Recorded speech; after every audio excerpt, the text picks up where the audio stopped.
from the National News Studio, Sri Lanka.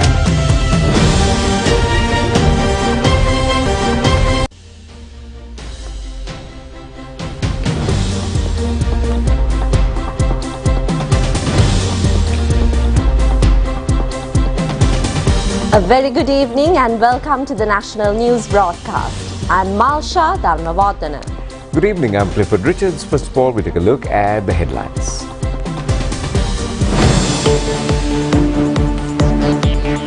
President emphasizes the need for a new financial mechanism to face the global challenges. Lady Ridgeway Hospital director refutes the reports claiming that 2 children infected with Nipah virus are receiving treatments at the hospital. Dhanushka Gunatilaka found not guilty in sexual harassment trial. Heavy showers in Mahavali catchment areas. Injunction order issued against a train operator for making defamatory statements against Minister Bandula Gunawardena. 11 dead in South Africa from inclement weather.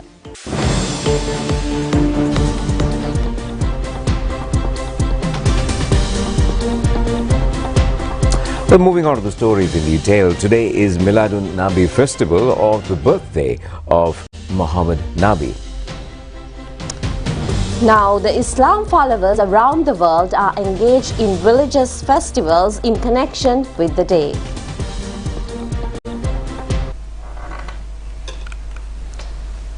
Milad-un-Nabi is one of the most important festivals celebrated by Muslims worldwide.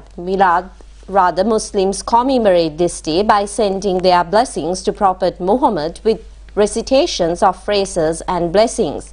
Talks are conducted on this day in conjunction with the occasion, and Muslims commemorate the life history of the Prophet's exemplary character. People also celebrate Milad-un-Nabi by talking out large processions and by decorating their homes. President Ranil Wickremesinghe in his message said that it is timely to resolve to uphold the values that were the hallmark of the life of Prophet Muhammad, which include the mutual understanding, brotherhood, assistance to one another and fairness. Accordingly, he said that the commitment to foster social harmony is the most meritorious tribute which could be paid to his legacy. He urged all Muslim brethren in Sri Lanka to unite and injuncture in working towards strengthening the path to secure a developed Sri Lanka by 2048. Prime Minister Dinesh Gunawardena has said that humanitarian philosophy of Prophet, who offered a complete way of life which brings prosperity, peace and contentment and happiness to the human being, is a timely need for the social welfare in the present society. In a message, the Premier expressed his wishes for the successful lives of the Muslims across the world who continue to uphold the exemplary characteristics of the Prophet Muhammad.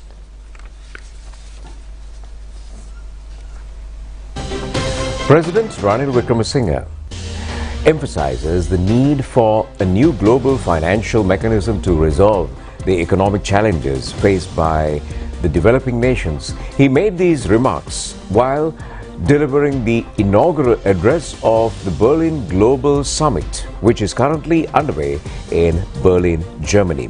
He also emphasized the need for a global dialogue to coordinate the United States, China, and also the European nations as well.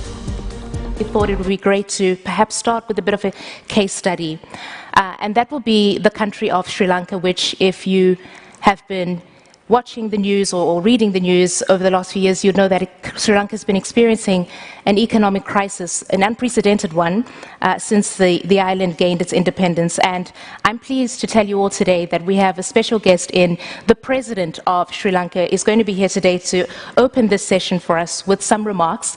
I'm going to do something he does not like, he doesn't allow it back home, and call him His Excellency Ranil Wickremesinghe, President of Sri Lanka. Ladies and gentlemen, may we please put our hands together as he makes his way to the podium.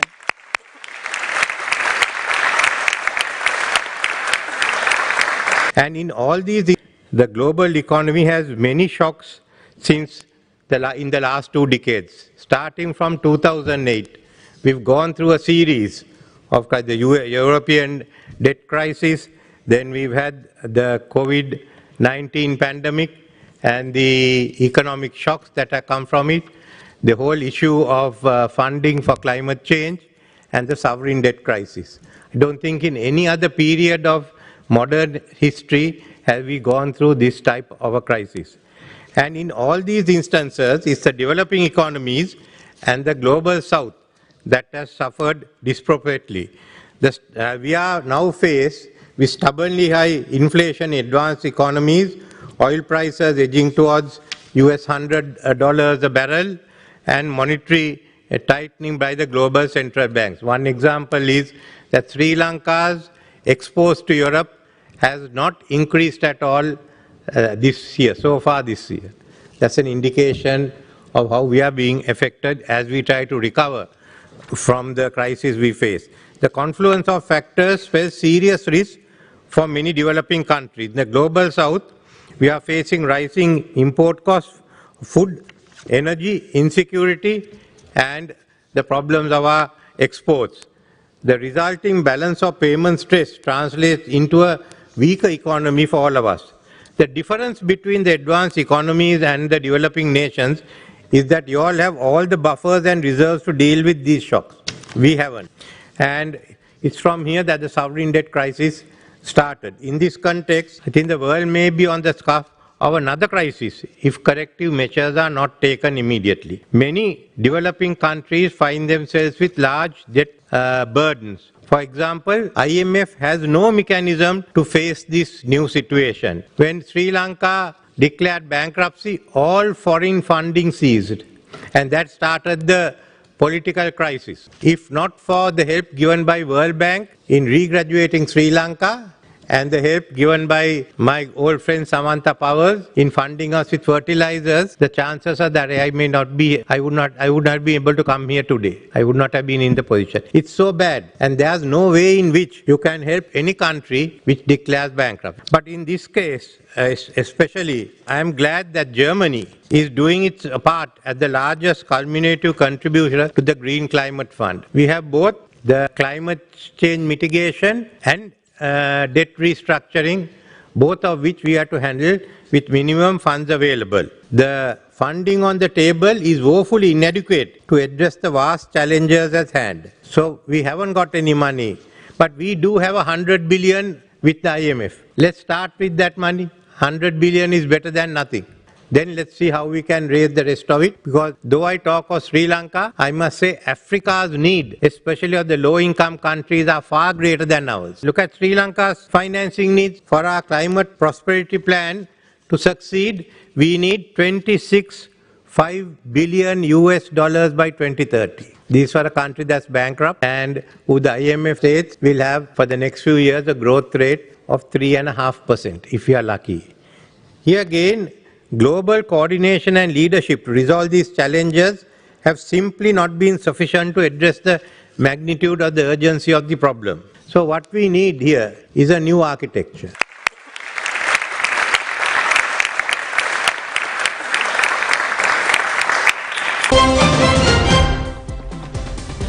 Director of Lady Ridgeway Children's Hospital, Dr. D. Vijay Surya, refuted the reports circulating on social media and WhatsApp indicating that 2 Nipah virus-infected children are receiving treatments at the hospital. He pointed out that such reports would inflict fear among the public and affect the health system. Director of Lady Ridgeway Children's Hospital, Dr. G. Vijay Surya, refuted the claims and said that the doctors are currently treating children with other ailments but not for Nipah. He said that no patient has been reported from the country with the Nipah virus. He said that such rumors would affect the overall health system in the country and would inflict unnecessary fear among the public. Dr. Vijay Surya had said that discussions have been held on the response mechanism in case if a patient to be identified in future. Dr. G. Vijay Surya said that necessary measures will be taken to treat such patients within the guidelines provided by the World Health Organization for Nipah virus. And moving on to the weather story, the Met Department says showers or thunder showers will occur at times in various provinces and also in the districts in the country during the next couple of days. Reports have indicated that the Mahavali catchment areas, which had not received rain for a long period, have also received rain at present. Accordingly, the Met Department has indicated also that heavy showers of about 100 millimeters can be expected at some places in the western and sub-Sub-Regional provinces and also in the Galle and Mathura districts. The department has also indicated that showers or thunder showers will occur at times in Kandy and Noralia districts. Mathura District Disaster Management Unit has indicated that a flood risk prevails due to the heavy showers in catchment areas of Nilbala River. The river is currently overflowing near the Pandu Gavakrasar area. Heavy rains have also affected the public life in Kottapola Denia area. Reports have indicated that many low-lying areas have been inundated and vehicular movements have been affected. The water level of the Kaluganga and Pulungpitiya Ratnapura area has crossed the flood warning limit at present. Accordingly, the reports have indicated that the level was recorded at 5.32. Two sluice gates of the Polgolla Mahavali Dam have been opened this morning in an effort to control the possible flood situation which could occur due to heavy rains in the upper catchment areas of the Mahavali zone. Accordingly, the residents in the low-lying areas have been cautioned over rising water levels in the Mahavali River.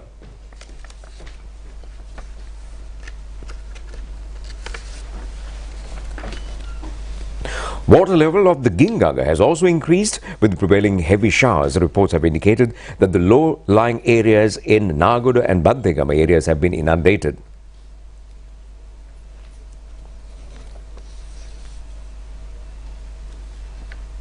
Water levels in the Kasuri and Mausakali reservoirs have continued to increase due to the prevailing heavy showers in the central hills. Reports have indicated that the vehicular movement in the Hatton-Norelia main road has been affected due to the flood situation.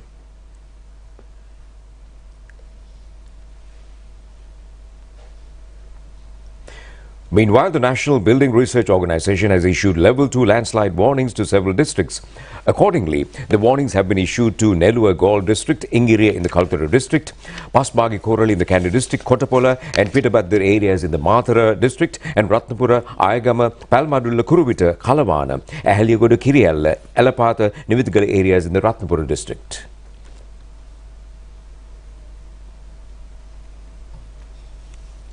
The Australian courts found Sri Lankan cricketer Dhanushka Gunatilaka not guilty in a sexual assault trial today. He was charged with the allegations in Australia during the T20 World Cup tournament last year. Dhanushka Gunatilaka was detained in Australia following the tournament as the Australian police had brought 4 charges against him over the incident. However, prosecutors dropped 3 of the level charges during the course of the trial. The case was taken up for hearing before the New South Wales District Court in Sydney. The Sri Lankan batter continued to reject the charges and claimed not guilty over the incident. The verdict of the trial was declared today by Judge Sarah Huggett at the Downing Centre Courts in Sydney. I find the accused not guilty. Accordingly, the judge, after considering the submissions made by both the parties, had indicted that the complaint had filed the charges with the intention to cause harm to the image of the Sri Lankan cricketer. 32-year-old Dhanushka Gunatilaka had represented Sri Lanka in 8 Test, 47 One-Day Internationals and 46 T20 Test matches.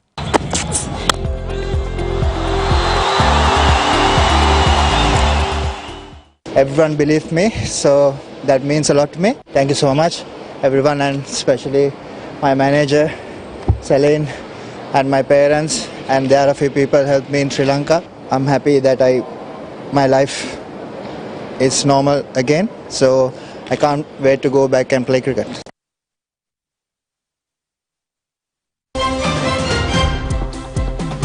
Acting Minister of Finance Shehan Semasinga says the negotiations to obtain the second tranche of the International Monetary Fund are at a positive level. He also said that the economic reforms process carried out by the government of Sri Lanka has also been appreciated by the International Monetary Fund. He made these remarks, and that's while attending the news conference held at the Presidential Media Center today under the theme Collective Path to a Stable Country.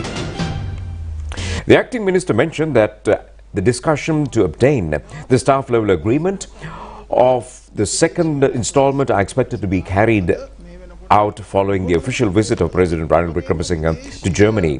The International Monetary Fund team carried out the positive review of the current economic situation in Sri Lanka.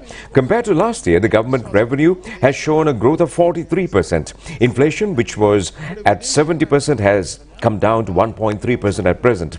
Last year, the interest rate of the treasury bills and the domestic market was at a 30% rate. Today, it has reduced to 13%. He said that the amount of foreign reserves has also increased. He added that more tourists have begun to visit Sri Lanka. Also, remittances from Sri Lankans abroad have started to arrive as usual. The acting minister said that the economic development of the country plans have been made to continue the roadmap of the economic growth of the coming year without any obstacles.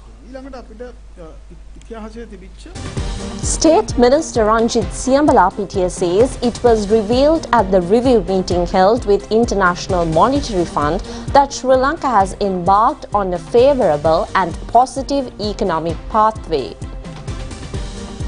State Minister Ranjit Siyambalapitiya said that the IMF team have pointed out several significant factors pertaining to the overall taxation process and increase the efficiency of the tax management. He said that the IMF has yet again pointed out on how to overcome certain challenges faced by the country to strive towards a better future.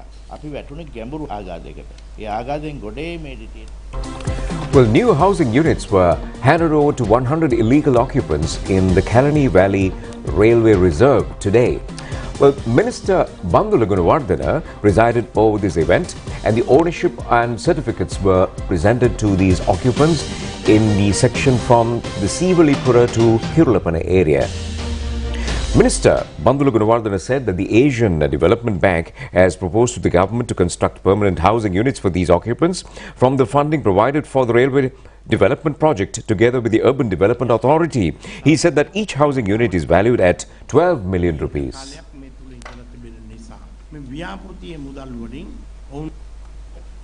The handing over of ownership certificates was held at the Ministry of Transport. These housing units were allocated from the Lakhiru Savana scheme in Maligavatta and Kolontota Sarasavayunas housing scheme in Kalinga Road. The Urban Development Authority constructed these units. The Colombo Suburban Railway Development Project under the Asian Development Bank is currently underway and require more space for the development of the Kalani Valley Railway line. Accordingly, the illegal occupants of the railway reserve were placed in the permanent entitled housing schemes.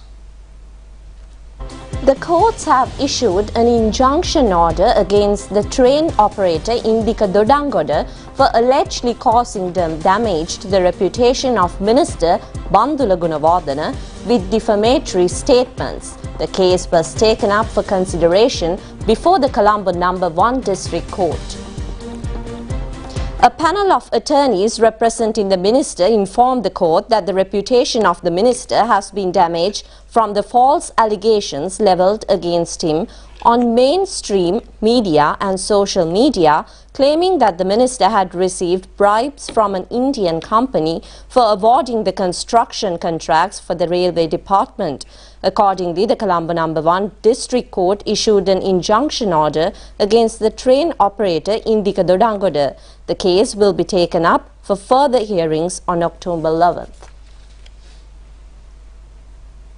6 wild elephants had died yesterday from 2 train accidents. Well, reports have indicated that a 1-month-old baby elephant was also among the dead.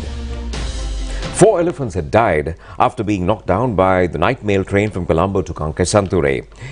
The incident occurred near the Galgamu railway station at around 11:50 p.m. 3 elephants had died on the spot while 1 had succumbed to its injuries.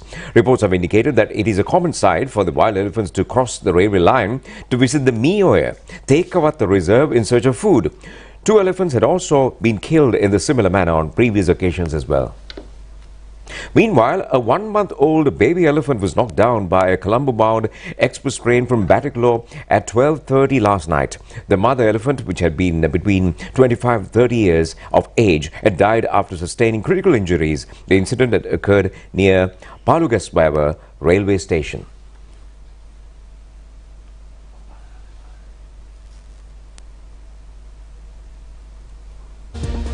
We move in for a short commercial break. We'll be back with more stories. Do stay with us.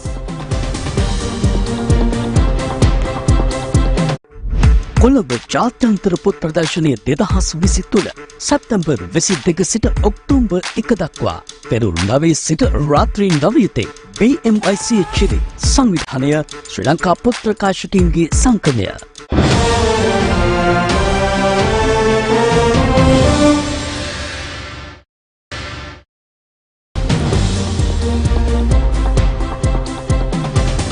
Welcome back to the news, and we move on to more local stories. Moving into the BMICH premises, close to 600,000 book lovers have visited the Colombo International Book Fair, according to the organizers.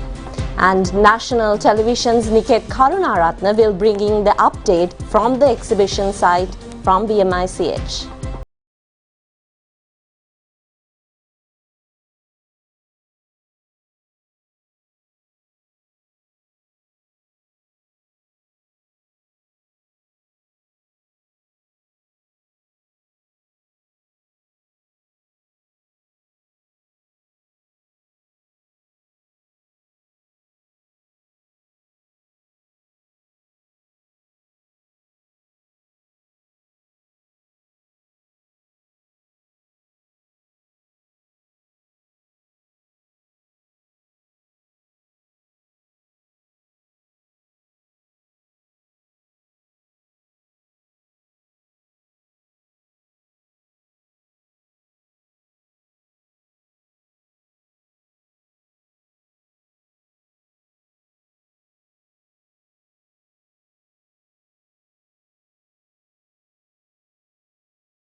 Experience. See you here. Well, the 1st of October is the World Children's Day, but the National Television's World Children's Day commemoration ceremony, scheduled to be held on the 1st of October, has been postponed due to the prevailing inclement weather conditions. And the ceremony, as we understand, will be held on Saturday, the 7th of October at the National Television premises from 8 a.m. onwards. Now, in the meantime, Minister Susil Premajayantha says the early childhood education will be made compulsory for all children who have passed the age of 4 in the country. The minister pointed out that the foremost steps to successfully implement the transformative educational reforms is to direct children towards an efficient early childhood education. The minister made these remarks while taking part in a program held in Battaramulla. The event was organised in initiative the Suwa Diviyata Sattutu Sitai School Health Promotion Month. The minister said that there are 19,000 early childcare centres in the country under 5 categories. He pointed out that the issue pertaining to teaching and learning methods under the 5 categories should be changed. Accordingly, he said that measures have been taken to resolve these issues through reforms. He pointed out that competitions among early childhood centres should be averted. The minister said that he proposed a diploma course for the teachers in early childhood education, which would be essential for the development of the sector. State Minister Shahan Semasinghe says that once the debt restructuring process is completed, Sri Lanka will be able to be on track to attract further foreign investments. He made these remarks while addressing the 31st annual general meeting of the American Chamber of Commerce in Sri Lanka. He emphasized the pivotal role that deep economic reforms have played in instilling confidence among both local and global investors. Sri Lanka has struggled with fiscal weaknesses, primarily due to persistent budget deficits stemming from inadequate government revenue generation. To address this, the government implemented substantial tax reforms, resulting in an impressive 50% growth in tax revenue during the first half of 2023. He added, the acting Finance Minister added that the government is also planning to introduce legislation in the form of a Public Finance Management Act in this coming months, reinforcing fiscal values, transparency and governance. He said that the public investments will align with fiscal consolidation efforts to further strengthen the nation's economic prospects. He said that this positive development comes after an extended period of macroeconomic imbalances, finally addressing the long-standing economic vulnerabilities and unlocking Sri Lanka's true investment potential.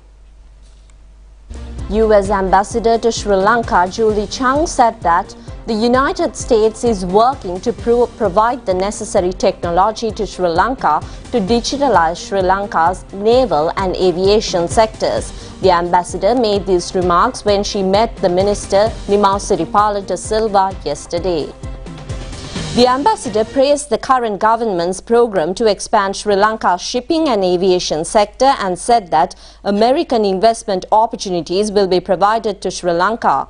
Minister Nimau de Silva stated that the new policies necessary for the development of Sri Lanka's shipping and aviation sector in a manner suitable for future have been made under the guidance of President Ranil Wickremesinghe. He said that under such policies, the sector will be maintained without burdening the government. Also, the minister said that there are many investment opportunities in Sri Lanka's shipping and aviation sector and said that he would welcome American investors in this regard.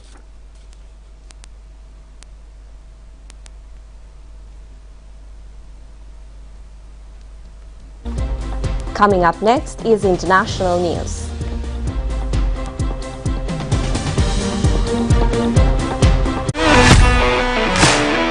வெற்றிகள், வினோதங்கள், சாதனைகள், சரித்திரங்கள், தேசிய மற்றும் சர்வதேச விளையாட்டுகளின் ராஜ்யம் sports kingdom ஞாயிறு காலை 11:30க்கு உங்கள் நேத்ரா டிவியில்.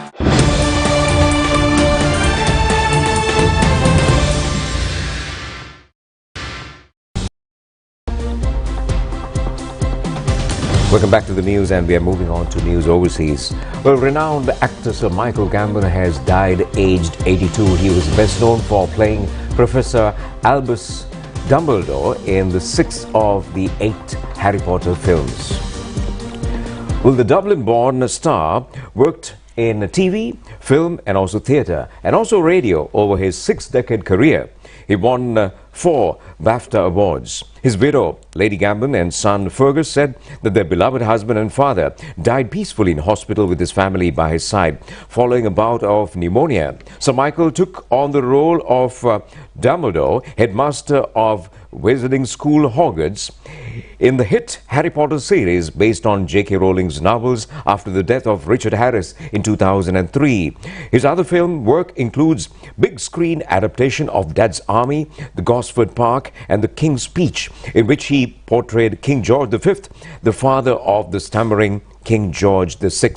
He was nominated for Emmy Awards for his role as Mr. Woodhouse in an adaptation of Jane Austen's Emma in 2010 and for playing President Lyndon by B. Johnson in Path to War in 2002. He also got on to the Tony nomination in 1997 for a role in David Hare's play Skylight.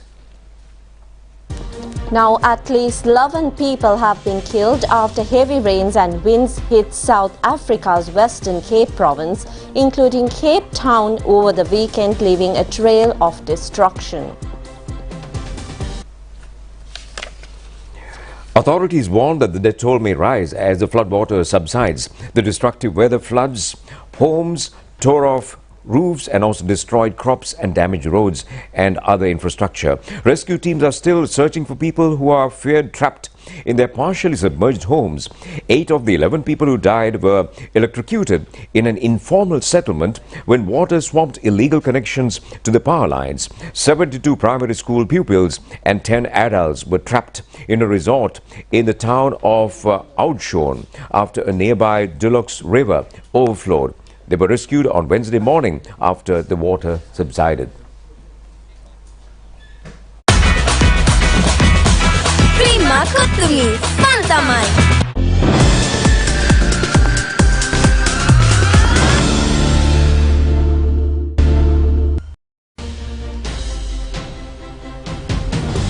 And taking a look at your sports news, Sri Lankan athletes set to compete tomorrow with the hope for a medal in the athletic event after 2006. The Asian Games are currently underway in Hangzhou, China. 14 Sri Lankan athletes will compete in athletics events of this year's Asian Games. Accordingly, Sri Lankan athletes will compete in the 400 meters men and women's events tomorrow. Navisha Ramanayaka will represent Sri Lanka in the women's event, while Kalinga Kumarage and Aruna Darshana will compete in the men's event. The 400 meters mixed relay will be held on the 2nd of October and the 800 meters women's event will be held on October 3rd. Tarushi Karunaratne and Gayantika Aberatne will represent Sri Lanka in this event. The finals of the 400 meters men's and women's relay events will be held on the 4th of October.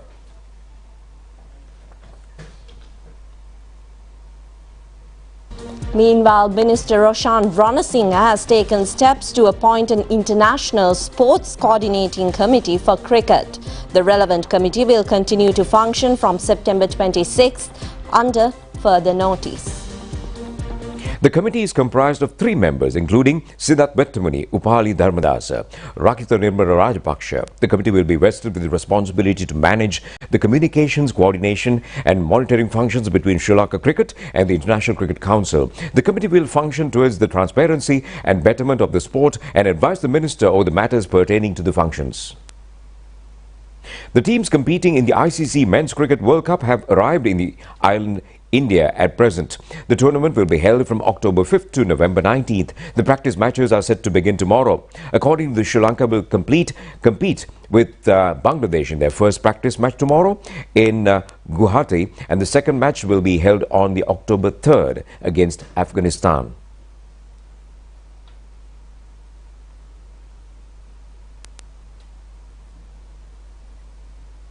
Pakistan team have been provided with the highest security in the tournament and many fans were present at the airport to welcome the team. They will compete against New Zealand tomorrow in their first practice match. Pakistan will face Australia on 3rd of October and their second practice match, and the matches will be played at Hyderabad.